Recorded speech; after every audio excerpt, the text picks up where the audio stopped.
Rester immobile durant près de 20 minutes lors d'un examen IRM? Pas facile lorsque l'on est un bambin âgé de 3 à 6 ans qu'il faudra peut-être devoir anesthésier si l'on ne parvient pas à le rassurer et à diminuer son stress. C'est bien pour préparer de manière originale et ludique les enfants à cet examen éprouvant et intimidant que le pôle couple-enfant du CHU de Grenoble s'est équipé, depuis le début de l'année 2018, d'un IRM en jeu, entendez un simulateur, géré par l'association des Blues Roses. Pour t'expliquer comment ça se passe de passer une IRM. Tu veux venir avec moi pour aller dans la fusée? Allez, viens. Voilà. Est-ce que tu as déjà passé des IRM, toi? Oui. Ouais, t'as déjà fait ça? L'enjeu, apprendre à l'enfant les contraintes de la véritable IRM, à savoir se retrouver allongé et immobile dans un environnement bruyant. On s'est demandé comment on pouvait dédramatiser un examen d'IRM qui en fait est un examen qui parfois peut être long, qui nécessite de l'immobilité dans un tunnel fermé ou semi-ouvert et qui nécessite surtout d'être soumis à un bruit très fort et varié. Donc c'était tous ces éléments qui pouvaient perturber des enfants en bas âge.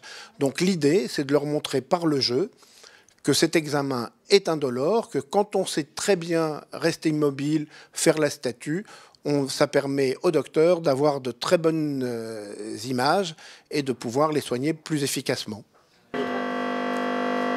Voilà, puis maman va te tenir la main, d'accord? Voilà. Et là, c'est pour un... Tu ne bouges plus, tu fais la statue. Et puis nous, on t'enregistre, et quand tu vas sortir de la fusée, on te remontrera le film, d'accord? Hop. Oh, bah alors dis donc, quelle grande fille. Quelle grande fille tu as été. Voilà, on enlève le casque. Maintenant, tu peux te mettre debout. Avec ou sans le doudou, d'ailleurs. Elisa a tout compris, il est temps de lui montrer l'enregistrement de son passage dans le simulateur et bien sûr de la féliciter pour son courage et sa patience. Donc... Ah non, retour. C'est très bien. Bravo. Super championne. Super. Alors Elisa, comme tu as été drôlement sage, bravo.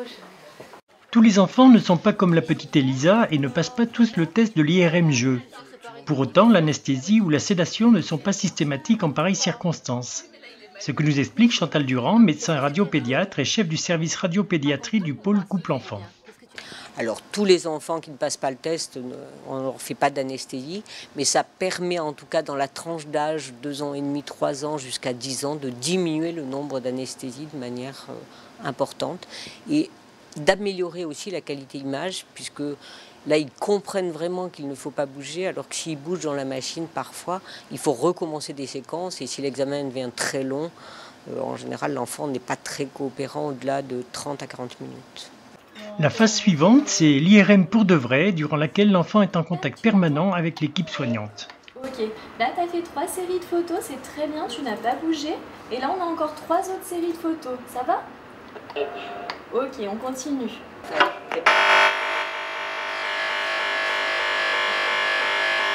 C'est le bruit qu'il y a dans la machine.